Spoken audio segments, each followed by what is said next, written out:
నమస్కారం ఈ వార్తా న్యూస్ కి స్వాగతం హెడ్లైన్ చూద్దాం పోలీస్ శాఖలో ఉద్యోగాలు భర్తీ చేస్తాం 15 రోజుల్లో 15,000 ఉద్యోగాలు కల్పిస్తామన్న రేవంత్ అసెంబ్లీ ఎన్నికల్లో కాంగ్రెస్ గెలుపు కాదు బీఆర్ఎస్ ఓటమి రేవంత్ రెడ్డి ఇచ్చిన హామీలు అమలు చేయాలన్న కిషన్ రెడ్డి మహిళా సంఘాల సమాఖ్యలతో సీఎం రేవంత్ ముఖాముఖి మహిళల అభివృద్ధికి ప్రజాప్రభుత్వం కట్టుబడి ఉందన్న ముఖ్యమంత్రి ఎంపీగా గెలిచి కోమటిరెడ్డి చేసిందేం లేదు లోక్సభ ఎన్నికల్లో బీఆర్ఎస్ ను గెలిపించాలన్న హరీష్ రావు ప్రముఖ సినీ నటి పూనం పాండే కన్నుముద్ద క్యాన్సర్ వ్యాధితో బాధపడుతూ మృతి రాష్ట్రంలో పోలీస్ శాఖలో ఖాళీగా ఉన్న 15,000 ఉద్యోగాలను 15 రోజుల్లో భర్తీ చేస్తామన్నారు సీఎం రేవంత్ రెడ్డి బిల్లా రంగాలు ఎంతమంది అడ్డం వచ్చినా ఎన్ని శాపనార్థాలు పెట్టినా 15 రోజుల్లో 15,000 కానిస్టేబుల్ ఉద్యోగాలు భర్తీ చేస్తామన్నారు బీఆర్ఎస్ ప్రభుత్వం నిరుద్యోగుల గురించి పట్టించుకోలేదన్నారు సీఎం ఎంతసేపు తన కొడుకు బిడ్డల పదవుల గురించి ఆలోచించిన కేసీఆర్ నిరుద్యోగుల గురించి ఏనాడూ ఆలోచించలేదని విమర్శించారు 10 ఏళ్లుగా స్టాఫ్ నర్సు ఉద్యోగాలను నియమించకుండా గత ప్రభుత్వం నిర్లక్ష్యం చేసిందని కాంగ్రెస్ అధికారంలోకి రాగానే 7,000 మందికి స్టాఫ్ నర్సు ఉద్యోగ నియామక పత్రాలు అందజేశామన్నారు స్కూల్ యూనిఫామ్లు కుట్టే అవకాశం మహిళా సంఘాలకే ఇస్తామన్నారు రాష్ట్ర సీఎం రేవంత్ రెడ్డి మహిళలకు ఉచిత బస్సు రద్దు చేయాలని బీఆర్ఎస్ నేతలు చూస్తున్నారని మండిపడ్డారు మహిళలకు ఉచిత ప్రయాణ సౌకర్యం కల్పిస్తే బీఆర్ఎస్ నేతలకు కడుపు నొప్పి ఎందుకని ప్రశ్నించారు ఆదిలాబాద్ జిల్లా కేస్లాపూర్ దర్బార్ హాల్లో మహిళా సంఘాల సభ్యులతో ముఖ్యమంత్రి రేవంత్ రెడ్డి ముఖాముఖి నిర్వహించారు సీఎం రేవంత్ రెడ్డితో మహిళల కష్టాలు విజయాలు పంచుకున్నారు ఈ కార్యక్రమంలో డిప్యూటీ సీఎం భట్టి మంత్రులు సీతక్క కొండా సురేఖ కోమటిరెడ్డి పలువురు పాల్గొన్నారు ఇందిరమ్మ పాలనలో మహిళా సంక్షేమమే లక్ష్యంగా కాంగ్రెస్ ప్రభుత్వం పనిచేస్తుందని సీఎం రేవంత్ రెడ్డి అన్నారు మహిళలు ఆత్మగౌరవంతో బతకాలనేదే మా ప్రభుత్వ ఉద్దేశమని చెప్పారు మహిళల ఆర్థికాభివృద్ధి కోసం నిర్ణయాలు తీసుకోబోతున్నామని వివరించారు త్వరలో 500 సిలిండర్ 200 యూనిట్ల ఫ్రీ కరెంట్ స్కీమ్ అమలు చేస్తామని చెప్పారు ఆ ఇళ్ల దీపం పథకం ద్వారా మీకు సిలిండరు గ్యాస్ పొయ్యి ఇస్తే 4 నూర్లకు ఆ ఇళ్ల సిలిండర్ ఉండే ఆ ఇళ్ల మీరు కట్టెల పొయ్యితోని కష్టాలు అడవి బాట పట్టి కట్టెలు తెచ్చి వండి ఆ పొగ గొట్టం ఊది ఆ పొగ ఊపిరితిత్తులకు పోయి ఆడబిడ్డలు క్యాన్సర్ వచ్చి చచ్చిపోతుంటే వాళ్ళ కష్టాలను దృష్టిలో పెట్టుకొని గ్యాస్ పొయ్యి సిలిండర్ 400 రూపాయలకి ఆ ఇల్లు ఇచ్చారు కేసీఆర్ గారు నరేంద్ర మోడీ గారు వచ్చి అది 1,200 చేశారు ఇవాళ సిలిండర్ కొనుక్కునే పరిస్థితి లేదు మళ్ళీ అడవి బాట పట్టి కట్టెలు కొట్టుకొచ్చుకునే పరిస్థితి వచ్చింది అందుకే తొందరలోనే మీ అందరినీ ఆ కష్టాల నుంచి బయటకు తీసుకురావడానికి 500 రూపాయలకే మీ ఇంటికాడ సిలిండర్ ఇచ్చే కార్యక్రమాన్ని ఇవన్నీ కార్యక్రమాలు ఎందుకు తీసుకుంటున్నామంటే ఆడబిడ్డలను ఆత్మగౌరవంతో బ్రతికే విధంగా ఆడబిడ్డలు మంచిగా ఉన్నప్పుడే ఇల్లు బాగుంటుంది అందుకే పెద్దలు చెప్పినారు ఇల్లును చూడు ఇల్లాలని చూడు అని ఇల్లు ఉండే విధానాన్ని బట్టి ఇల్లాలు ఆలోచన కానీ ఇల్లాలు విధానము మనకు అర్థమవుతుందని తొందరలోనే మీకు 500 రూపాయలకే సిలిండర్ ఇవ్వడానికి మన కోశాధికారి మన ఆర్థిక మంత్రి బట్టి విక్రమార్క గారు తొందరలోనే మనకు అనుమతి ఇవ్వబోతున్నాడు తొందరలోనే ప్రియాంక గాంధీ గారిని పిలుచుకొని 1,00,000 మంది ఆడబిడ్డల్ని అందరం ఒక్క దగ్గర కూర్చొని ఈ 500 రూపాయలకే సిలిండర్ కార్యక్రమాన్ని కూడా మనం ముందుకు తీసుకెళ్దామని చెప్పి మీ అందరికీ నేను ఈ సందర్భంగా విజ్ఞప్తి చేస్తున్నా అదేవిధంగా ఇంటి కరెంటు బిల్లు కూడా ఈరోజు విపరీతంగా వస్తుంది కష్టపడి గ్రూపులలో మీరు మిగిలించుకున్నది కరెంటు బిల్లుకే పోతుంది అందుకే తొందరలోనే 200 యూనిట్ల వరకు గత సంవత్సరం మీరు ఎంత విద్యుత్ వాడుకున్నారో రాబోయే సంవత్సరం ఆ స్థాయిలో మీకు ఉచితంగా ఇంటి కరెంటు బిల్లులు కట్టాల్సిన పని లేకుండా మీకు అందరు కూడా ఉచితంగా విద్యుత్ ఇవ్వాలని 200 యూనిట్ల వరకు ఎందుకంటే కరెంటు బిల్లు పైసలు ఇంటాయనే కట్టమంటాడు ఆయనకి ఏదన్నా వస్తే పోయి బెల్ట్ షాప్ కాడ ఇచ్చి వస్తాడు కానీ కరెంటు బిల్లు అయితే కట్టాడు అంతేనా గత అసెంబ్లీ ఎన్నికల్లో బీఆర్ఎస్ కేసీఆర్ మీద ఉన్న కోపంతోనే ప్రజలు కాంగ్రెస్ ను గెలిపించారని అన్నారు బీజేపీ రాష్ట్ర అధ్యక్షుడు కిషన్ రెడ్డి వాస్తవానికి ఇది బీఆర్ఎస్ ఓటమి తప్ప కాంగ్రెస్ గెలుపు కాదన్నారు బీఆర్ఎస్ పోయి కాంగ్రెస్ అధికారంలోకి వస్తే ఏదో మార్పు వస్తుందని అనుకోవడం లేదన్నారు ఎన్నికల టైంలో రేవంత్ రెడ్డి గ్రామాన తిరుగుతూ బీఆర్ఎస్ ఎమ్మెల్యేల మీద ఆరోపణలు చేశారని కాంగ్రెస్ అధికారంలోకి వస్తే బీఆర్ఎస్ అవినీతిపై విచారణ చేస్తామని చెప్పారని కానీ ఇప్పుడు డూప్ ఫైటింగ్ చేస్తున్నారని కిషన్ రెడ్డి ఎద్దేవా చేశారు కేసీఆర్ సీఎంగా ఉన్న సమయంలో హైదరాబాద్ రింగు రోడ్ చుట్టూ జరిగిన భూ లావాదేవీలపై విచారణ జరిపించాలని కిషన్ రెడ్డి డిమాండ్ చేశారు వచ్చే పార్లమెంట్ ఎన్నికల్లో ప్రజలను బీజేపీని గెలిపించేందుకు సిద్ధంగా ఉన్నారని అన్నారు. అత్యధిక స్థానాలు తెలంగాణ నుంచి గెలుస్తామని కిషన్ రెడ్డి ధీమా వ్యక్తం చేశారు. అందరికీ నమస్కారం. ఈరోజు ఖమ్మం జిల్లాలో అనేక సంవత్సరాలుగా కాంగ్రెస్ పార్టీలో పనిచేసి కాంగ్రెస్ పార్టీ పిసిసి సెక్రటరీగా ఉన్నటువంటి అంకిరెడ్డి సుధీర్ రెడ్డి గారు ఈరోజు వారి స్నేహితులతో మద్దతుదారులతో కలిసి బీజేపీలో చేరారు. ఈ ఫిబ్రవరి నెల చాలా పెద్ద ఎత్తున గ్రామ స్థాయి నుంచి కూడా రాష్ట్ర స్థాయి వరకు కూడా బీజేపీలో మరి చేరికలకు సంబంధించినటువంటి కార్యాచరణను అమలు చేయబోతా ఉన్నాం.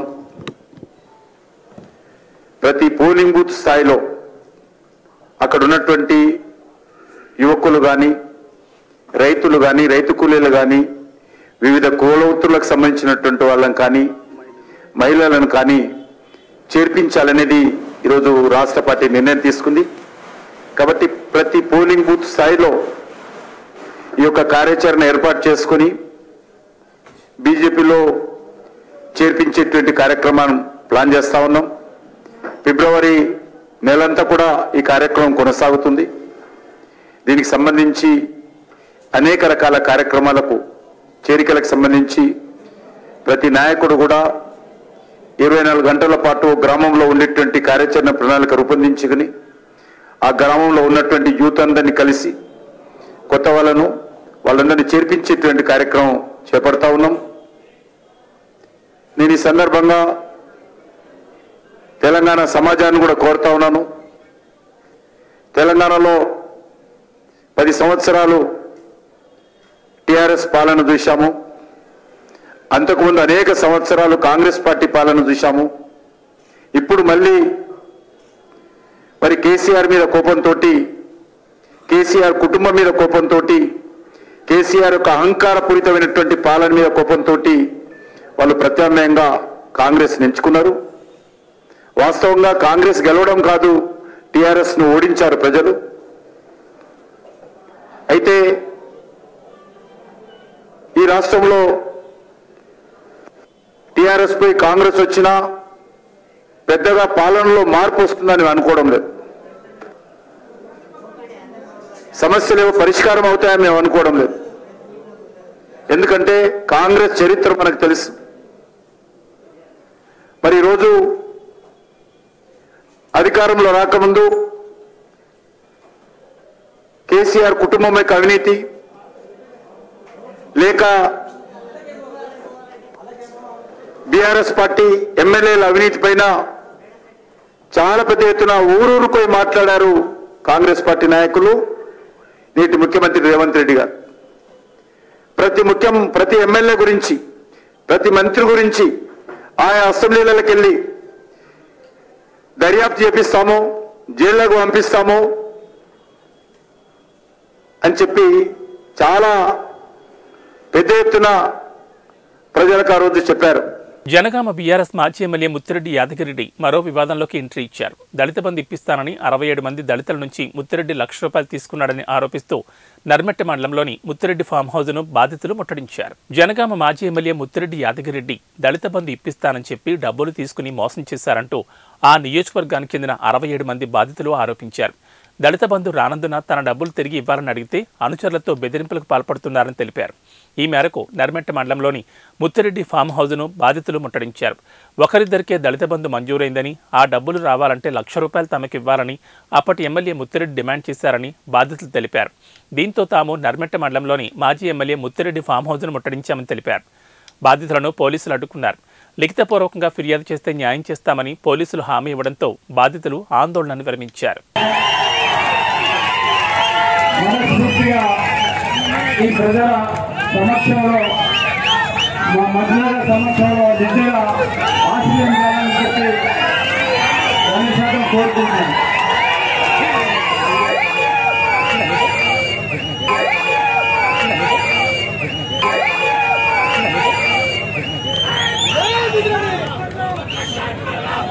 భువనగిరి అసెంబ్లీ సెగ్మెంట్లో బీఆర్ఎస్ ఓటమిపై మాజీ మంత్రి హరీష్ రావు ఆసక్తికర వ్యాఖ్యలు చేశారు. శుక్రవారం భువనగిరి బీఆర్ఎస్ కార్యకర్తలతో హరీష్ రావు భేటీ అయ్యారు. గత అసెంబ్లీ ఎన్నికల్లో భువనగిరి స్థానంలో బీఆర్ఎస్ ఓడిపోతుందని అస్సలు ఊహించలేదన్నారు. అసెంబ్లీ ఎన్నికల్లో ఓడినా పార్లమెంట్ ఎన్నికల్లో భువనగిరిలో సత్తా చాటాలని శ్రేణులకు పిలుపునిచ్చారు. ఎంపీ ఎన్నికల్లో భువనగిరిలో బీఆర్ఎస్ గెలవాలని కార్యకర్తలకు సూచించారు. భువనగిరి ఎంపీగా కోమటిరెడ్డి వెంకటరెడ్డి 5 ఏళ్లు చేసిందేమీ లేదని విమర్శించారు. ఎన్నికల్లో కాంగ్రెస్ హామీ ఇచ్చిన 15,000 రూపాయల రైతు బంధు గురించి అడిగితే మంత్రి కోమటిరెడ్డి వెంకటరెడ్డి అహంకారంతో ప్రవర్తించారని మండిపడ్డారు. కాంగ్రెస్ ప్రభుత్వం ఎన్నికల్లో ఇచ్చిన అన్ని హామీలను అమలు చేయాలని మంత్రి హరీష్ రావు డిమాండ్ చేశారు. బీఆర్ఎస్ నేతలపై అక్రమ కేసులు పెట్టడం సరికాదన్నారు. కేసులకు బీఆర్ఎస్ నేతలు భయపడాల్సిన అవసరం లేదని, భవిష్యత్ బీఆర్ఎస్దేనని కార్యకర్తలకు హరీష్ రావు ధైర్యం చెప్పారు. గల్లీలో ఏ గవర్నమెంట్ ఉన్నా, ఢిల్లీలో ఏ గవర్నమెంట్ ఉన్నా బీఆర్ఎస్ ఎంపీలు మాత్రమే తెలంగాణ ప్రయోజనాల కోసం కొట్లాడగలుగుతారు, తెలంగాణ కోసం గొంతు విప్పగలుగుతారు, తెలంగాణ కోసం పోరాటం చేయగలుగుతారు. కాంగ్రెస్ బీజేపీలై వాళ్ళకు పార్టీల కోసం మాట్లాడతారు. వాళ్ళు ఈ దేశంలో ఒకరైతారు. కానీ మన ఎంపీలు అచ్చంగా తెలంగాణ కోసం నిలబడతారు, తెలంగాణ హక్కుల కోసమే పోరాడతారు. ఇవాళ మన ఎంపీ నామా నాగేశ్వరరావు గారు, కేశవరావు గారు ఇవాళ ఢిల్లీలో పార్లమెంట్లో అడిగినారు. అదే విధంగా కేంద్ర మంత్రిని కలిసి కేఆర్ఎంబీకి ఎట్లా ప్రాజెక్టులు తీసుకుంటారు, దాన్ని తీసుకునే ముందు మా నీటి వాటా తేల్చండి, మా హక్కులు తేల్చండి అని చెప్పి ఇలా గట్టిగా మన ఎంపీలు ఢిల్లీలో అడిగినారు. అదే కాంగ్రెస్ వాళ్ళు అడుగుతారా? వాళ్ళతో అవుతుందా? దయచేసి మీరు ఆలోచన చేయాలి. నేను ఇంకెక్కువ విషయాల్లోకి పోను. కానీ రేపు రాబోయే రోజుల్లో రేపు స్థానిక సంస్థల ఎలక్షన్లు వస్తాయి, సర్పంచ్ కానీ ఎంపీటీసీ కానీ కౌన్సిలర్ ఎలక్షన్లు వస్తాయి. అప్పుడు కూడా తప్పకుండా పార్టీ మీ వెన్నంటి ఉంటుంది. మిమ్మల్ని గెలిపించుకోవడానికి అన్ని రకాల సహాయ సహకారాలు కూడా అందజేస్తామని మనం చేస్తా ఉన్నాం. నిజానికి మీ వరకు పెద్ద కష్టం కాదు. కర్ణాటకలో నేను ఎవరో వస్తే నేను మాట్లాడినా. కర్ణాటకలో కాంగ్రెస్ పార్టీ పాస్ అయిపోయిందట. ఆడ 8 నెలలు అయింది కాంగ్రెస్ గవర్నమెంట్ వచ్చి, గ్యారంటీలు అమలు కాలే. ఇలా 28 ఎంపీల్లో కాంగ్రెస్ ఎన్ని గెలుస్తుందంటే 4-5 గెలిస్తే ఎక్కువ అంటున్నారు కర్ణాటకలో. ఎందుకు? 8 నెలలు అయింది, జనానికి కాంగ్రెస్ నిజస్వరూపం బయటపడ్డది. మన దగ్గర కూడా 2 నెలలు అయింది. ఇంకొక 6 నెలలు అయినాక గిట్ట పార్లమెంట్ ఎలక్షన్ వస్తేనా మజా ఉంటుండే. కానీ మీ ఎన్నికల వరకు మాత్రం 6 నెలలు అవుతుంది. ఎట్లా? మీరు ఎంపీటీసీ కౌన్సిలర్లు నిలే వరకు కాంగ్రెస్ వాళ్ళు ఊళ్ళలో తిరుగుడే కష్టమవుతుంది. వాళ్ళ హామీలు నిలబెట్టుకోకలేరు. వాళ్ళు ఆ హామీలు అమలు కాకపోతే తప్పకుండా ప్రజలు మిమ్మల్ని అందరినీ గుర్తుపట్టి పిలిచి బీఆర్ఎస్ పార్టీ నాయకులను గెలిపించుకునేటువంటి పరిస్థితి ఉంటుంది. భవిష్యత్తు మనకే ఉంటుంది. అందువల్ల మనము ధైర్యంగా ఉందాం. ఎవరికైనా ఏదైనా ఇబ్బంది వచ్చినా, అక్రమంగా కేసులు పెట్టినా, కార్యకర్తల్ని వేధించినా జగదీష్ అన్నకో శేఖర్ అన్నకో మీ జిల్లా అధ్యక్షులు వారికి చెప్పండి. పార్టీ అన్ని రకాలుగా మీకు అండదండగా ఉంటుంది. అవసరమైతే మేమే అందరం మీ దగ్గరికి వచ్చైనా మిమ్మల్ని కాపాడుకుంటాం, మీకు రక్షణగా నిలబడతాం. భయపడాల్సిన అవసరం లేదు. భవిష్యత్తు ఖచ్చితంగా మనకే ఉంటుంది. ఇది ఒక తాత్కాలికమైనటువంటి ఒక విరామం లాంటిదే. ధైర్యంగా పోదాం. మనం అధికార పక్షమైనా ప్రతిపక్షమైనా మనం ప్రజల పక్షాన్నే ఉందాం. అధికారంలో ఉంటే ఆ రోజు ప్రజలకు ఏం కావాలో చేసినాం. ఇవాళ ప్రతిపక్షంలో ఉంటే ప్రజలకు పక్షాన కాంగ్రెస్ ఇచ్చిన హామీలు అమలు చేసే విధంగా అటు అసెంబ్లీలో కొట్లాడదాం, ఇటు ప్రజాక్షేత్రంలో కూడా పోరాటం చేద్దాం. ఎప్పుడైనా మనం ప్రజల్ని వదిలిపెట్టేది లేదు. తెలంగాణ హక్కుల కోసం, తెలంగాణ ప్రయోజనాల కోసం, తెలంగాణ ప్రజల కోసం నిరంతరం మన పోరాటం మాత్రం కొనసాగాల్సిందే. మన పార్టీయే తెలంగాణ ప్రజల కోసం, ఈ రాష్ట్ర బాగోగుల కోసం పుట్టినటువంటి పార్టీ. అందువల్ల అధికార పక్షమైన ప్రతిపక్షమైన మన బాధ్యత మాత్రం ప్రజల పక్షమే.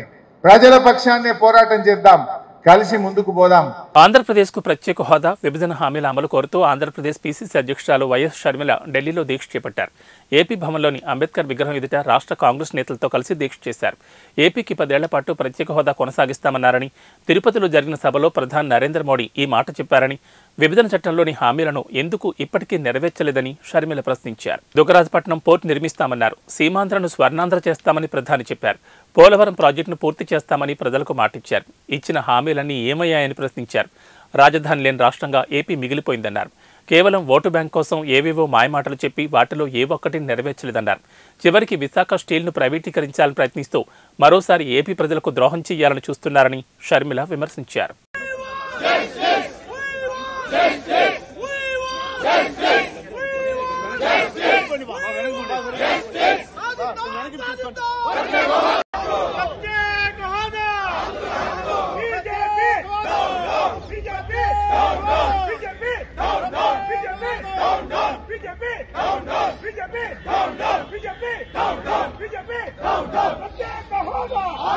సైబర్ నేరాల కట్టడికి సైబర్ క్రైమ్ బ్యూరో ఎంతో కృషి చేస్తోందని హైదరాబాద్ సిపి కొత్తకోట శ్రీనివాసరెడ్డి అన్నారు. ప్రతిరోజు హైదరాబాద్ కమిషనరేట్ పరిధిలో చాలా సైబర్ నేరాలు నమోదవుతున్నాయని చెప్పారు. సైబర్ నేరాల్లో రికవరీ అనేది బాధితులు ఫిర్యాదు చేసే సమయాన్ని బట్టి ఉంటుందని, ఎక్కువగా ఉన్నత చదువులు చదివిన వారు, మధ్యతరగతి వారి నేరాల బారిన పడుతున్నారని వివరించారు. నేరాలు జరిగినప్పుడు స్పందించడం కంటే ముందుగానే అవగాహన కల్పించడం చాలా ముఖ్యమన్నారు కొత్తకోట శ్రీనివాసరెడ్డి. కొరియర్ నేరాలు క్రమంగా పెరుగుతున్నాయని చెప్పారు. డీజీపీ రవిగుప్తా సైబర్ నేరాలు కట్టడి చేసేందుకు ప్రయత్నిస్తున్నామన్నారు. ప్రజల్లో ముందుగా భయాన్ని నింపి సైబర్ నేరగాళ్లు చోరీ చేస్తున్నారని వివరించారు. మరోవైపు ఈ నేరాల్లో తెలిసిందేంటంటే యూట్యూబ్ వీడియోలకు లైక్ చేయడం ద్వారా డబ్బులు వస్తాయని చెప్పి నేరాలకు పాల్పడుతున్నారని తెలిపారు. సైబర్ నేరాలపై అవగాహన ముఖ్యమన్నారు డీజీపీ రవిగుప్తా.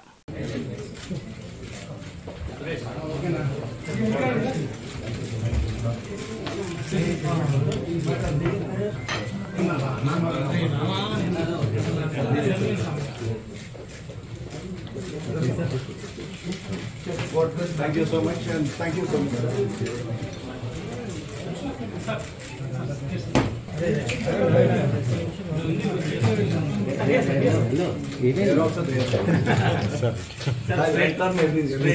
జార్ఖండ్ రాష్ట్ర రాజకీయం హైదరాబాద్కు షిఫ్ట్ అయింది. జార్ఖండ్లో నెలకొన్న ప్రస్తుత రాజకీయ పరిస్థితుల నేపథ్యంలో ఆ రాష్ట్ర అధికార పార్టీ జేఎంఎం తమ ఎమ్మెల్యేలను హైదరాబాద్ తరలించింది.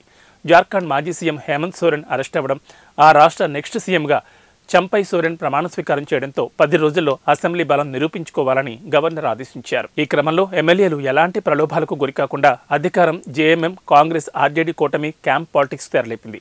ఈ నేపథ్యంలో తమ ఎమ్మెల్యేలను హైదరాబాద్ తరలించింది. రాంచీ నుండి ఇవాళ 2 స్పెషల్ ఫ్లైట్లలో బయలుదేరిన ఎమ్మెల్యేలు హైదరాబాద్లోని బేగంపేట ఎయిర్పోర్టుకు చేరుకున్నారు. వీరిని తెలంగాణ కాంగ్రెస్ వ్యవహారాల ఇన్ఛార్జ్ దీపాదాస్ మున్షి, మంత్రి పొన్నం ప్రభాకర్ బేగంపేట ఎయిర్పోర్టులో రిసీవ్ చేసుకున్నారు. అనంతరం ఎయిర్పోర్ట్ నుండి జార్ఖండ్ ఎమ్మెల్యేలను హైదరాబాద్ శివారు శామీర్పేటలోని ఓ రిసార్ట్కు తరలించినట్లు సమాచారం.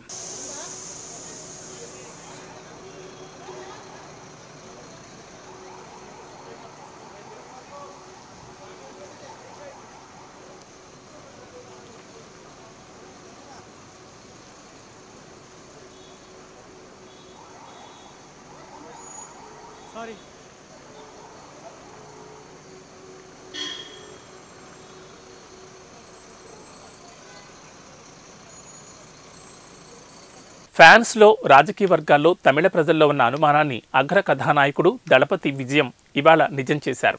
ఎట్టకేలకు రాజకీయ అరంగేట్రం చేస్తున్నట్లు అధికారికంగా ప్రకటించారు. తమిళగ వెట్రి కళగం పేరుతో పార్టీని స్థాపించారు. ఈ విషయాన్ని స్వయంగా విజయ్ సోషల్ మీడియా వేదికగా అనౌన్స్ చేశారు. ఈ క్రమంలో మరికొన్ని కొత్త అనుమానాలు పుట్టుకొస్తున్నాయి. తమిళనాడులో 2026లో జరిగే అసెంబ్లీ ఎన్నికలే లక్ష్యంగా పార్టీ పెడుతున్నట్లు తెలిపారు విజయ్. ఈ క్రమంలో 2 నెలల్లో జరగబోయే లోక్సభ ఎన్నికల్లో విజయ్ పార్టీ మద్దతు ఎవరికి ఉండబోతుందనే వార్తలు విస్తృతమయ్యాయి. ఈ వార్తలకు కూడా విజయ్ క్లారిటీ ఇచ్చారు. చాలా క్లియర్గా రాబోయే పార్లమెంట్ ఎన్నికల్లో తాము పోటీ చేయడం లేదని ప్రకటించారు. అంతేకాదు తాము ఎవరికీ మద్దతు ఇవ్వడం లేదని తెలిపారు. తమిళనాడులో అవినీతి పాలన కొనసాగుతోందని ఆరోపించారు. అవినీతి నిర్మూలనే లక్ష్యంగా తమ పార్టీ పోరాటం ఉంటుందని వెల్లడించారు. సినీ ఇండస్ట్రీలో తీవ్ర విషాదం చోటు చేసుకుంది. ప్రముఖ నటి పూనం పాండే కన్నుమూశారు. క్యాన్సర్ బారిన పడి చికిత్స తీసుకుంటున్న ఆమె పరిస్థితి విషమించి శుక్రవారం తుది శ్వాస విడిచారు.